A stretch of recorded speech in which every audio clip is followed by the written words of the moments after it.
जय मसीह की दोस्तों, स्वागत है नए वीडियो में। बाइबल रहस्य भाग 2 में आपका स्वागत करते हैं। तो चलिए दोस्तों, हम वीडियो स्टार्ट करते हैं। उद्धारकर्ता की पदवी, हा मसीयाज, क्रिस्टोस, क्रिस्ट। इसके अतिरिक्त भी अनेक हिब्रू नामों को ग्रीक या लैटिन में पूरी तरह बदल दिया गया है, जैसे बाइबल, हेडेस, ग्लोरिया, चेरिस, आदिकोस, एर, पीस, सोटर, पेथो, काकिया, जिलोस, सिर्स, लुक्का, लूसीफर आदि ये सब यूनानी देवी देवताओं के नाम हैं जिन्हें हिब्रू नामों में शामिल किया गया। इसके अतिरिक्त भी और बहुत से हिब्रू के नामों को भी इसी तरह बदला गया और सृष्टिकर्ता की व्यवस्था में ग्रीक देवी देवताओं के नाम शामिल किए गए। नई व्यवस्था, नए नियम की हिब्रू पांडुलिपियाँ नष्ट की गई।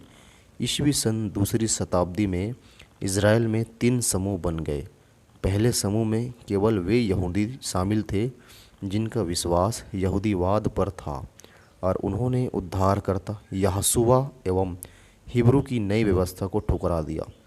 दूसरा समूह उन लोगों का था जिनमें मुख्य रूप से यहूदी ही थे, पर उन्होंने यहोशुआ हा मसीहाज को ऐतिहासिक उद्धारकर्ता हिब्रू की ही पुरानी वाचा एवं हिब्रू की ही नई वाचा को स्वीकार किया।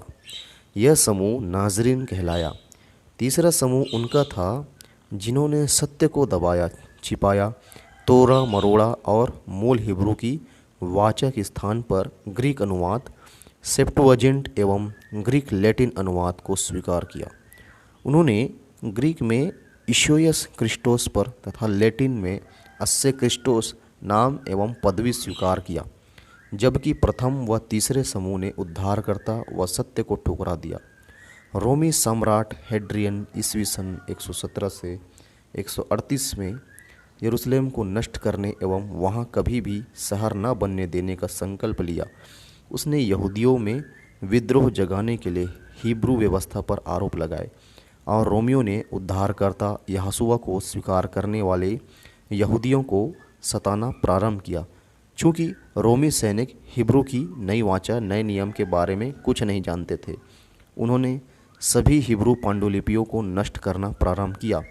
इसमें हिब्रू पांडुलिपियाँ भी शामिल थी, सब नष्ट कर दी गई। रोमियों को पुरानी और नई वाचा की हिब्रू की पांडुलिपियों तथा यहूदियों एवं नाज़रीन में कोई अंतर समझ में नहीं आता था। हिब्रू की नई वाचा की पांडुलिपियाँ समाप्त करने के लिए केवल रोमी सम्राट व सैनिक ही नहीं, वे यहूदी भी जिम्मेदार थे जो रोमियों के साथ मिल गए थे। रोमियों ने नाज़रीन यहूदियों तथा तीसरे समूह के पागान क्रिश्चियंस ने नाज़रीन समूह के लोगों की हत्या में रोम का साथ दिया और नई वाचा की हिब्रू पांडुलिपियाँ नष्ट कर दी गई। नाज़रीन समूह के लोग इनसे कोई समझौता करने को तैयार नहीं हुए और अपने पास की हिब्रू की नई वाचा की पांडुलिपियों को साथ समर्पण कर मारे गए। इस तरह नई वाचा की हिब्रू पांडुलिपियाँ नष्ट हो गई, नई वाचा की ग्रीक की पांडुलिपियाँ बच गई और धीरे धीरे यही धारणा बलवती हो गई कि नई वाचा की पुस्तकें ग्रीक यूनानी भाषा में लिखी गई। लेकिन 1950 में सन के दौरान यरूशलेम के पास डेड सी की गुफाओं से नई वाचा की कई पुस्तकों की हिब्रू पांडुलिपियाँ मिलने के बाद पुरानी धारणा बदल गई। अध्याय 2 में विस्तृत जानकारी। अंग्रेजी के अनुवाद में सृष्टिकर्ता यहोवे का नाम बदलकर लॉर्ड कर दिया गया, जो लोरीडे तथा लोर्डियो देवी के नाम से लिया गया। सृष्टिकर्ता की पदवी एलोहिम के बदले गॉड कर दिया गया। यह भी जर्मनी के सूर्य देवता गॉड से लिया गया। उद्धारकर्ता यहोशुआ का नाम अंग्रेजी अनुवाद में बदलकर जीसस कर दिया गया। यह ग्रीक देवता जीसोस तथा लैटिन नाम जीसस से लिया गया।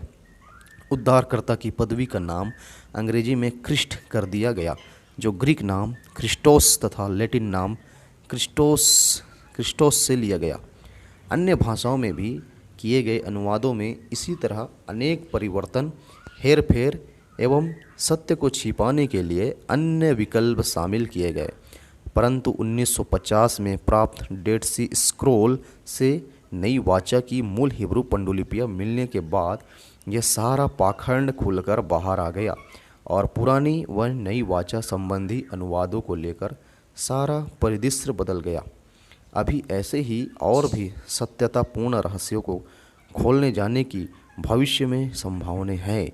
उसके लिए हमारी गलतियों को स्वीकार करने के लिए हमें तैयार रहना होगा।